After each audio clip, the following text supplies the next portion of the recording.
অবশেষে সমস্ত জল্পনার ইতি। বৃহস্পতিতে ঐক্যের বার্তা অনুব্রতর, শনিতে কেষ্ট দপ্তরে কাজল শেখ। রাজনীতির কথা হয়নি, সৌজন্য সাক্ষাৎ শনিবার সন্ধেবেলায় প্রায় 40 মিনিট ধরে কথা বলে বেরিয়ে এলেন কাজল শেখ। গরু পাচার মামলায় জামিনে মুক্তি পেয়ে গত চলতি সপ্তাহে বীরভূমে নিজের ঘরে ফিরেছেন অনুব্রত মণ্ডল। মাঝে কেটে গিয়েছে 4-4টি দিন। অনুগামীরা তো বটেই, দলের বহু কর্মী সমর্থক ইতিমধ্যে দেখা করেছেন প্রিয় কেষ্টদার সঙ্গে। এখনও দেখা করতে উঠতে পারেননি কেউ। তবে সেই তালিকায় একটি নাম দিয়ে শুরু হয়েছিল ফিসফাস গুঞ্জন। তিনি হলেন বীরভূমের জেলা পরিষদের সভাধিপতি কাজল শেখ। প্রকাশ্যে বারবার রাজনৈতিক গুরু দলের জেলা সভাপতির গুণগান করলেও গত 4 দিনে একবারও দেখা করতে যাননি শিষ্য। এমনকি কেষ্ট ফোন করার পরও যাওয়া হয়নি তার, কারণ নিজের হাজার সমালোচনার মাঝে সমস্ত জল্পনা উড়িয়ে শনিবার বোলপুরে গেলেন কাজল শেখ। দলীয় কার্যালয়ে মুখোমুখি দেখা হলো দুজনেরই 2 বছর পর। বৃহস্পতিবার দলীয় দপ্তরে সাংবাদিকদের মুখোমুখি হয়ে অনুব্রত সবাইকে নিয়ে একসঙ্গে চলার বার্তা দিয়েছিলেন। তারপরই শনিবার সন্ধেবেলায় তার সঙ্গে দেখা করতে কাজল শেখই কার্যত সেই বার্তা গ্রহণ করলেন। সাক্ষাৎ দাদার শারীরিক অসুস্থতা আছে, তার সত্ত্বেও তিনি পার্টির এসে বসছেন, সাধারণ মানুষের সঙ্গে তিনি দেখা করছেন। তো সেই হিসাবে আমিও এলাম, এসে দেখা করলাম, সৌজন্য সাক্ষাৎ। কোনো রাজনৈতিক আলোচনা না, এখন রাজনৈতিক আলোচনা করার সময় নয়। আগে দাদা শারীরিকভাবে সুস্থ হয়ে উঠুক, এই সপ্তাহের মধ্যে বা 2-1 দিনের মধ্যে দাদা হয়তো কলকাতা যাবেন ডাক্তার দেখাতে, যে কথা বললেন, ওখান থেকে ফিরে আসার পর হয়তো আলোচনা হবে। কি কথা হলো মূলত আজকে মূলত কথা এটাই হলো, উনি আজকের পর কাল বা পরশু উনি কলকাতা যাবেন ডাক্তার দেখাতে, শারীরিকভাবে অসুস্থ আছেন। আগে শারীরিকভাবে সুস্থ হয়ে উঠুক উনি, তারপর কথা হবে। সংগঠনের বিষয়ে কোনো কথা হয়েছে না, সংগঠনের বিষয়ে কথা হওয়ার পরিস্থিতি এখন নেই। আগে দাদা শারীরিকভাবে সুস্থ হয়ে উঠুক। 2 বছরের বেশি সময় ধরে তিনি আমাদের কাছ থেকে অনেক দূরে সরেছিলেন। তাকে মিথ্যা মামলায় তিহার জেলে আবদ্ধ রাখা হয়েছিল, বারবার আমাদের মাধ্যমে বলেছি।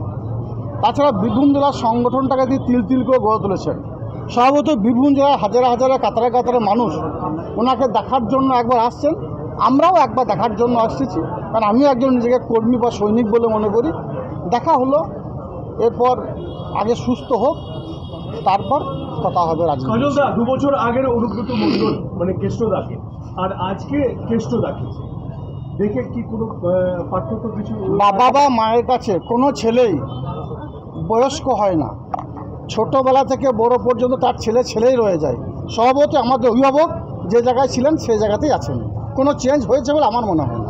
আগামী দিনে কি অনুব্রত মণ্ডল এই আসার পর, জেলায় আসার পর আগামী দিনে কি তৃণমূলের ভিত আরো শক্ত হবে? যখন জেলায় ছিলেন না তখন কি তৃণমূলের ভিত দুর্বল ছিল বলে মনে হচ্ছে আপনার?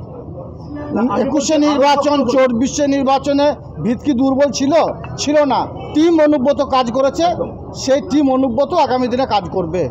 দাদা অনেকেই বলে যে আপনার সঙ্গে অনুব্রত মণ্ডল একটা দূরত্ব ছিল, সেই দূরত্ব অনুব্রত মণ্ডল অর্থাৎ কেষ্টদা অর্থাৎ আমার অভিভাবক যখন বীরভূম জেলায় ছিল না, তাকে মিথ্যা মামলায় তিহার জেলে রাখা হয়েছিল, তখন ওনার বাড়ির সামনে যে কার্তিক যে কালী পুজোটা হয়, যেটা কেষ্টকালী নামে পরিচিত, ওটা আমিই করেছিলাম ওর পরিবারের সঙ্গে থেকে। তাছাড়া হাটসান্দি গ্রামে কেষ্টদার যে দুর্গা পুজো অনুষ্ঠান হয়, সে পুজোতে আমিই গিয়েছিলাম। ওই পরিবারটার সঙ্গে আমার একটা নিত্যনৈমিত্তিক যোগ সব সময় আছে। উনি আমার অভিভাবক, আমি নিজেকে ওই পরিবারের সদস্য বলে মনে করি। বাকি কে কী বললো কে কী বললো না সে নিয়ে আমার কিছু যায় আসে না। কেউ যদি আপনাকে বলে আপনার কাকে আপনার কানটা নিয়ে পাওয়াল, আপনি কানটা দিকে কানে হাত দেবেন না কাকের পিছনে ছুটবেন? নিশ্চয় কাকের পিছনে ছুটবেন, কানে হাত দিয়ে দেখবেন, তো সেটা দেখায় ভালো বলে মনে করি। কারণ অনুব্রত মণ্ডল আমার অভিভাবক, আমার রাজনৈতিক গুরু।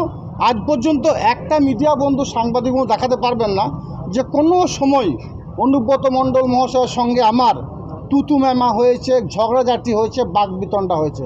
আজ পর্যন্ত হয়নি, আগামী দিনও হবে না। এটা মিডিয়ার একটা অংশের বানানো গল্প ছাড়া আর কিছু নয়। দাদা কেষ্টদা সবাইকে নিয়ে একসাথে চলার একটা বার্তা দিয়েছেন, একটা বার্তা এখন দিয়েছেন, কিন্তু বিগত দিনও একসঙ্গে নিয়ে চলেছিলেন। এখন আগের মধ্যে কোনো তফাৎ নেই। বিগত দিনও সবাইকে নিয়ে চলেছিলেন, আগামী দিনেও সবাইকে নিয়ে চলবেন। এ বিষয়ে দ্বিমতে কোনো অবকাশ আছে বলে আমার মনে হয় না। বৈঠক সব রকমই বৈঠক হবে। রাজ্য নেতৃত্ব যে নির্দেশ দেবে সেই নির্দেশটাকে পালন করাই হচ্ছে আমাদের কাজ।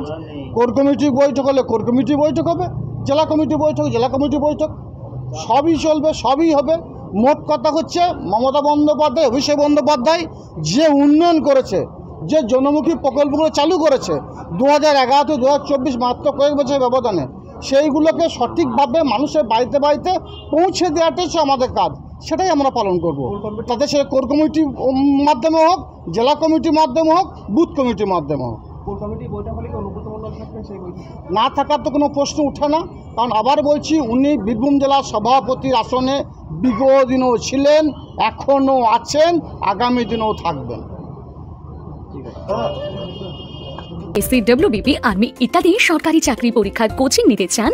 আজই আসুন AJ লার্ন কম্পিটিটিভ কোচিং এ। আমাদের ভর্তি এবং ক্লাস শুরু হয়ে গেছে। ঠিকানা রামপুরহাট, ভারসালা মোড়, স্পন্দন নার্সিং হোমের পাশে। ফোন নম্বর 7365847531। অনলাইনে ভর্তি হতে চাইলে ভিজিট করুন আমাদের ওয়েবসাইট www.ajlearn.in।